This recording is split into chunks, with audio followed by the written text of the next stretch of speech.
Capítulo 4. Las Escrituras y la oración. Un cristiano que no ora es simplemente una contradicción. Como el niño que nace muerto es un niño muerto, un creyente profeso que no ora está desprovisto de vida espiritual. La oración es el respirar de la nueva naturaleza del creyente, como la palabra de Dios es su alimento. Cuando el Señor dijo al discípulo de Damasco que Saulo de Tarso se había convertido de veras, le dijo: He aquí, Saulo ora. Hechos 9:11. En muchas ocasiones el altivo fariseo había doblado sus rodillas ante Dios y había cumplido sus devociones, pero esta vez era la primera vez que oraba. Esta importante distinción debe ser subrayada en este día de fórmulas sin poder. 2 Timoteo 3:5. Aquellos que se contentan con dirigirse a Dios de modo formal no le conocen. Porque el espíritu de gracia, el de suplicación, Zacarías 12:10, no se separan nunca. Dios no tiene hijos en su familia regenerada que sean mudos. ¿No vengará Dios a sus escogidos que claman a Él de noche y de día? Lucas 18:7. Sí, claman a Él, no meramente rezan sus oraciones. Pero es probable que el lector se sorprenda cuando siga leyendo que el autor cree que, probablemente, el propio pueblo de Dios peca más en sus esfuerzos para orar que en relación con ningún otro objetivo en que se ocupa. ¿Qué hipocresía hay en la oración, cuando debería haber sinceridad? ¿Qué exigencias tan presuntuosas, cuando debería haber sumisión? ¿Qué formalismo, cuando tendría que haber corazones quebrantados? ¿Cuán poco sentimos realmente los pecados que confesamos, y qué poco sentido de la profunda necesidad de su misericordia? E incluso cuando Dios consiente en librarnos de estos pecados, hasta cierto punto, qué frialdad en el corazón, qué incredulidad, cuánta voluntad propia y autocomplacencia. Los que no tienen perceptibilidad para estas cosas son extraños al espíritu de la santidad. Ahora bien, la palabra de Dios debería dirigirnos en oración. Por desgracia, cuán a menudo hacemos que nuestra inclinación carnal sea la que dirige nuestras peticiones. Las sagradas escrituras nos han sido dadas para que el hombre de Dios sea enteramente apto, bien pertrechado para toda buena obra. 2 Timoteo 3:17. Como que debemos orar en el espíritu. Judas 20, se sigue que nuestras oraciones tienen que estar de acuerdo considerando que Él es el autor de ellas. Se sigue también que según la medida en que la palabra de Cristo mora en nosotros en abundancia, Colosenses 3:16, o escasamente, más o menos estarán nuestras peticiones en armonía con la mente del Espíritu, porque de la abundancia del corazón habla la boca. Mateo 12:34. En la medida en que atesoramos la palabra de Dios en nuestro corazón, y ésta limpia, moldea y gobierna nuestro hombre interior, serán nuestras oraciones aceptables a la vista de Dios. Entonces podemos decir, como dijo David en otro sentido: todo es tuyo y de lo recibido de tu mano te damos. 1 Crónicas 29:14. Así que la pureza y el poder de nuestra vida de oración son otro índice por el cual podemos decidir la extensión de los beneficios que sacamos de la lectura y estudio de las Escrituras. Si nuestro estudio de la Biblia, bajo la bendición del Espíritu, no nos resarce del pecado de la falta de oración, revelándonos el lugar que la oración debe ocupar en nuestra vida diaria, y en realidad no nos lleva a pasar más tiempo en el lugar secreto con el Altísimo. Si no nos enseña cómo orar de modo más aceptable a Dios, cómo hacer nuestras sus promesas y reclamarlas, cómo apropiarnos sus preceptos y hacer de ellos nuestras peticiones, entonces, no solo no nos ha servido para enriquecer el alma el tiempo que hemos pasado leyendo y meditando la palabra, sino que el mismo conocimiento que hemos adquirido de la letra, servirá para nuestra condenación en el día venidero. Sed hacedores de la palabra, no solamente oidores, engañándoos a vosotros mismos. Santiago 1:22. Se aplica a sus amonestaciones a la oración y a todo lo demás. Veamos ahora 7 diferentes criterios. Nos beneficiamos de las Escrituras cuando nos ayudan a comprender la importancia profunda de la oración.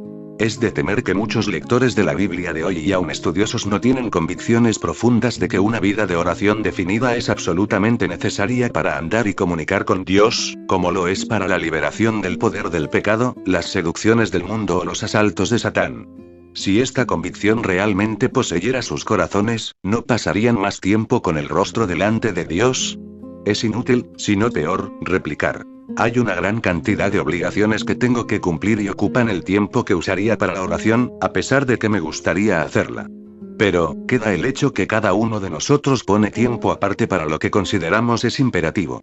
¿Quién vive una vida más activa que la que vivió nuestro Salvador? A pesar de ello encontró mucho tiempo para la oración. Si verdaderamente deseamos ser intercesores y hacer súplicas ante Dios y usamos en ello todo el tiempo disponible que tenemos ahora, Él ordenará las cosas de modo que tendremos más tiempo.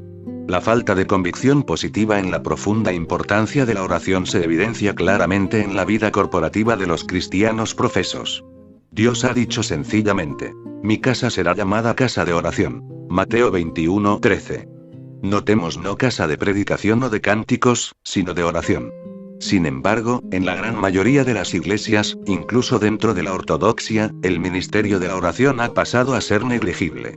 Hay todavía campañas evangelísticas, convenciones de enseñanza de la Biblia, pero cuán raramente se oye de 2 semanas puestas aparte para oraciones especiales.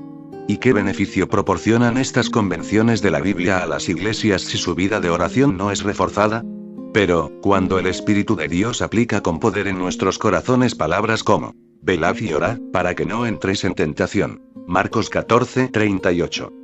En toda suplicación y ruego y acción de gracias sean notorias vuestras peticiones delante de Dios. Filipenses 4:6. Perseverad en la oración, velando en ella con acción de gracias. Colosenses 4:2. Entonces nos beneficiamos de las Escrituras. Nos beneficiamos de las Escrituras cuando nos hacen sentir que no sabemos bastante cómo orar. No sabéis pedir como conviene. Romanos 8:26. Cuán pocos cristianos creen esto verdaderamente.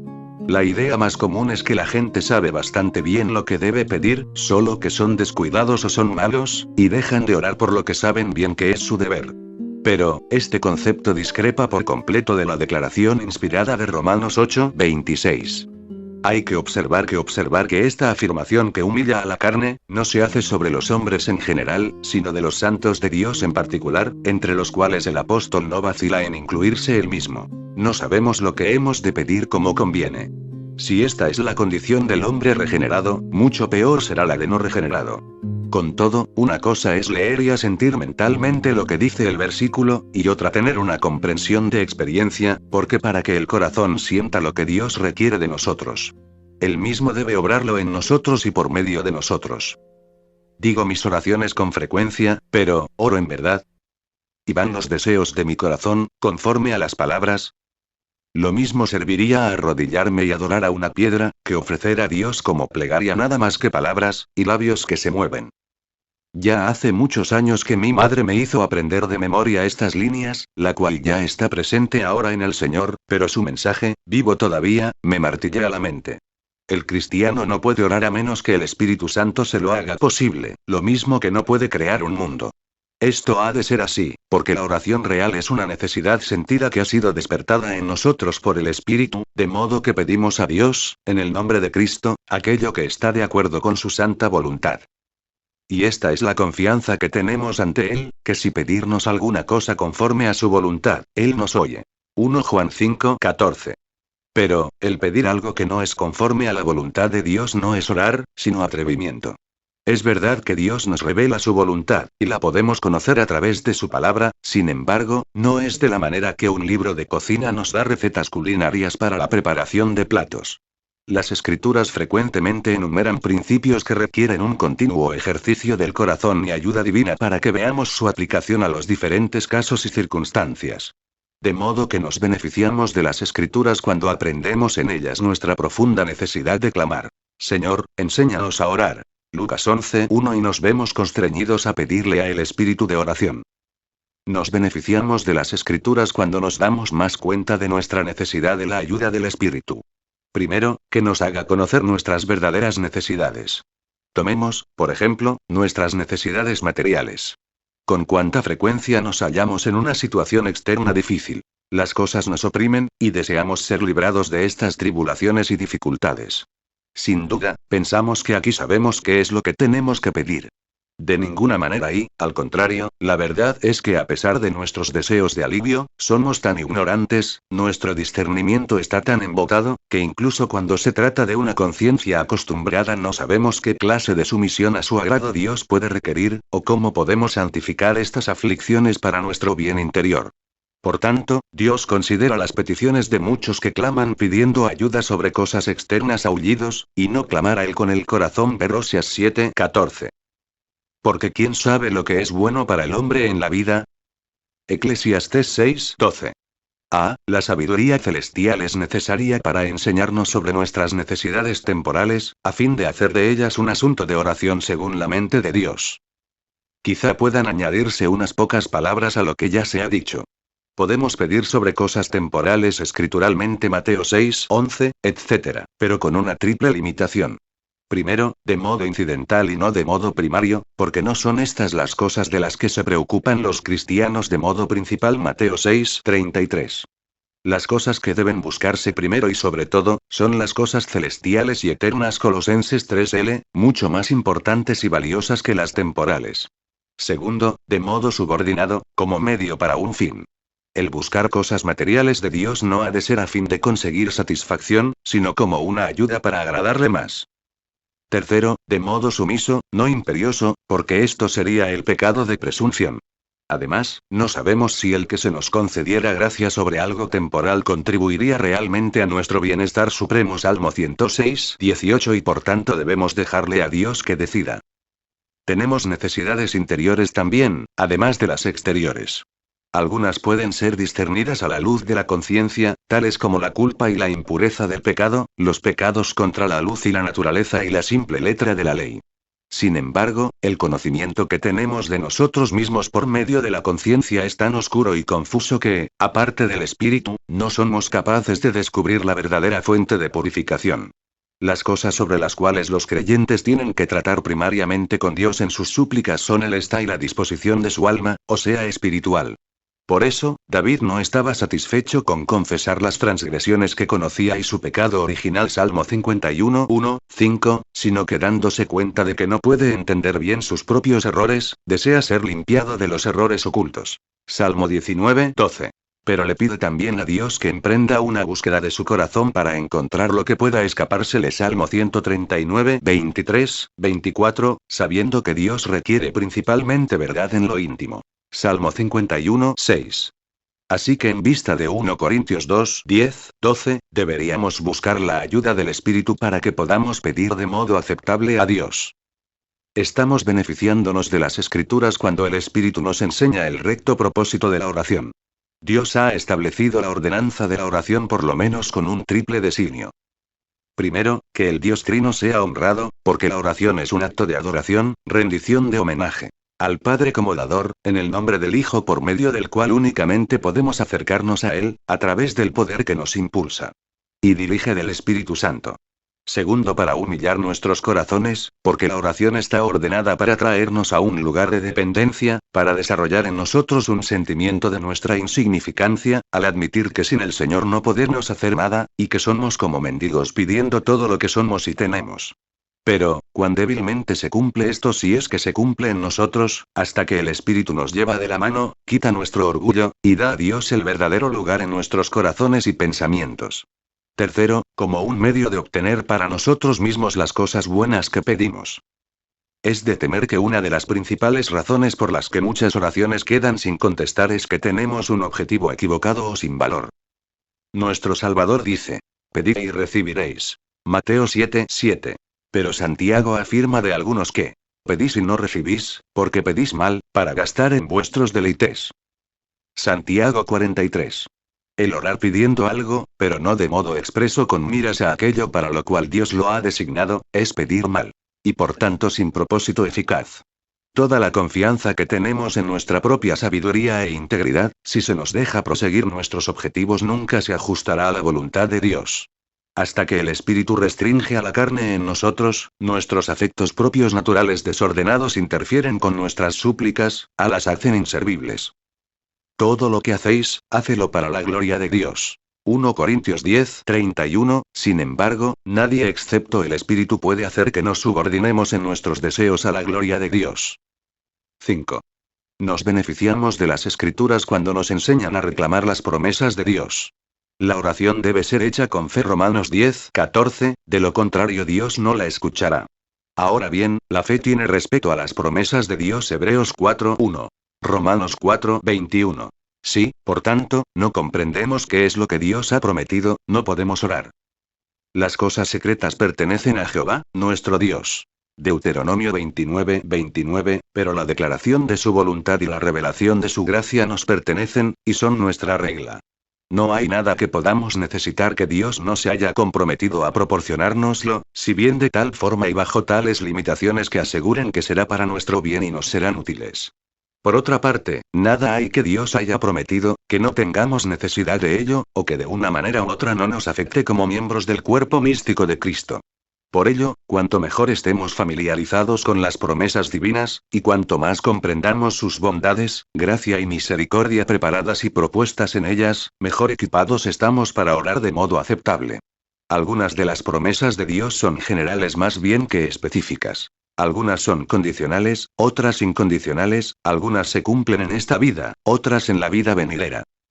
Tampoco podemos nosotros discernir por nuestra cuenta qué promesa es más apropiada para nuestro caso particular y la situación presente, o cómo apropiarla por fe y reclamarla rectamente de Dios.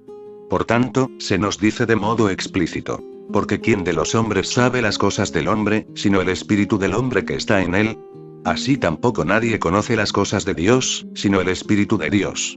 Y nosotros no hemos recibido el espíritu del mundo, sino el espíritu que proviene de Dios, para que sepamos lo que Dios nos ha otorgado gratuitamente. 1 Corintios 2, 11, 12. Si alguien contestara si se requiere tanto para que una oración sea aceptable, si no podemos presentar peticiones a Dios con menos molestia de la que se indica, habrá pocos que quieran persistir durante algún tiempo en este deber. Lo único que podríamos decirle es que esta persona no tiene la menor idea de lo que es orar ni parece tener interés en saberlo. Nos beneficiamos de las Escrituras cuando nos llevan a una completa sumisión a Dios. Como se dijo antes, uno de los propósitos divinos al establecer la oración como una ordenanza es para ayudarnos a sentirnos humildes. Esto se muestra exteriormente cuando doblamos las rodillas ante el Señor. La oración es un reconocimiento de nuestra impotencia, un mirar a Dios de quien esperamos ayuda. Es admitir su suficiencia para suplir nuestra necesidad.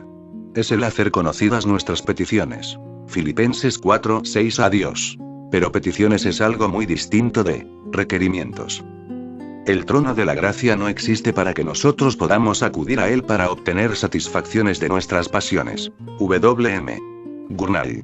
Hemos de presentar nuestro caso delante de Dios, pero dejar que su sabiduría superior prescriba la forma de decidirlo. No debe haber intentos de imposición, ni podemos reclamar nada de Dios, porque somos como mendigos dependientes de su misericordia. En todas nuestras peticiones debemos añadir: sin embargo, hágase tu voluntad, no la mía. Pero, ¿no puede la fe presentar a Dios sus promesas y esperar una respuesta? Ciertamente. Pero debe ser la respuesta de Dios. Pablo pidió a Dios que le quitara la espina de la carne 3 veces. Pero en vez de hacerlo, el Señor le dio gracia para sobrellevarla. 2 Corintios 12. Muchas de las promesas de Dios son generales, en vez de personales. Ha prometido pastores, maestros y evangelistas a su iglesia, y con todo hay muchos grupos de creyentes que languidecen por falta de ellos. Algunas de las promesas de Dios son indefinidas y generales en vez de absolutas y universales, como por ejemplo, en Efesios 6, 2, 3. Dios no se ha obligado a dar nada de modo específico, a conceder la cosa particular que pedimos, incluso cuando pedimos con fe. Además, Él se reserva el derecho de decidir el momento y sazón para concedernos sus misericordias. Buscad a Jehová todos los humildes de la tierra, los que pusisteis por obra sus ordenanzas. Buscad la justicia, buscad la mansedumbre. Quizá quedaréis resguardados en el día del enojo de Jehová. Sofonías 2, 3. Por el hecho de que quizá Dios me conceda una misericordia temporal determinada, es mi deber presentarme ante Él y pedirla. Sin embargo, debo estar sumiso a su voluntad para la concesión de la misma. Estamos beneficiándonos de las Escrituras cuando la oración se vuelve un gozo real y profundo. El mero decir nuestras oraciones cada mañana y noche es una tarea pesada, un deber que debe ser cumplido que nos hace dar un suspiro de alivio cuando hemos terminado. Pero el presentarnos realmente ante la presencia de Dios, para contemplar la gloriosa luz de su faz, para estar en comunión con Él en el propiciatorio, es un anticipo de la bienaventuranza eterna que nos aguarda en el cielo. Quien es bendecido con esta experiencia dice con el salmista: el acercarme a Dios es el bien. Salmo 73, 8. Sí, bien para el corazón, porque le da paz. Bien para la fe, porque la fortalece. Bien para el alma, porque la bendice. Es la falta de esta comunión del alma con Dios que se halla a la raíz de la falta de respuesta a nuestras oraciones. Pon asimismo tu delicia en Jehová, y Él te concederá las peticiones de tu corazón. Salmo 37, 4. ¿Qué es lo que, bajo la bendición del Espíritu, produce este gozo en la oración? Primero, es el deleite del corazón en Dios como el objeto de la oración, y particularmente el reconocer y comprender que Dios es nuestro Padre. Así que, cuando los discípulos pidieron al Señor Jesús que les enseñara a orar, dijo: Vosotros, pues, oraréis así: Padre nuestro que estás en los cielos. Y luego, Dios envió a vuestros corazones el Espíritu de su Hijo, el cual clama Abba, o sea, Padre. Gálatas 4:6, que incluye un deleite filial, santo en Dios, como los hijos tienen deleite en sus padres cuando se dirigen con afecto a ellos. Y de nuevo, en Efesios 2:18, se nos dice para fortalecer la fe y consuelo de nuestros corazones. Porque por medio de él los unos y los otros tenemos acceso por un mismo Espíritu al Padre. Qué paz, qué seguridad, qué libertad da esto al alma saber que nos acercamos a nuestro Padre. Segundo, el gozo en la oración es incrementado porque el corazón capta el alma y contempla a Dios en el trono de gracia una vista o perspectiva, no por imaginación de la carne, sino por iluminación espiritual, porque es por fe que vemos al invisible. Hebreos 11:27. La fe es la evidencia de las cosas que no se ven. Hebreos 11:1, hace evidente y presente su objeto propio a los ojos de los que creen. Esta visión de Dios en su trono tiene que conmover el alma. Por tanto se nos exhorta: acerquémonos, pues, confiadamente al trono de la gracia, para alcanzar misericordia y hallar gracia para el oportuno socorro. Hebreos 4:16. Tercero. Del versículo anterior sacamos también que la libertad y el deleite en la oración son estimulados por ver que, Dios, por medio de Jesucristo, está dispuesto a dispensarnos gracia y misericordia a los pecadores suplicantes. No tenemos que vencer ninguna resistencia suya. Dios está más dispuesto a dar que nosotros a recibir. Así se le presenta en Isaías 30:18. Con todo esto, Jehová aguardará para otorgaros su gracia. Sí, Dios aguardará a que le busquemos. Aguardará a que los fieles echen mano de su disposición para bendecir. Su oído está siempre atento al clamor del justo. Por tanto, acerquémonos con corazón sincero, en plena certidumbre de fe. Hebreos 10:22. Sean presentadas vuestras peticiones delante de Dios, mediante oración y ruego con acción de gracias, y la paz de Dios, que sobrepasa a todo entendimiento, guardará vuestros corazones y vuestros pensamientos en Cristo Jesús. Filipenses 4:6-7. Amén.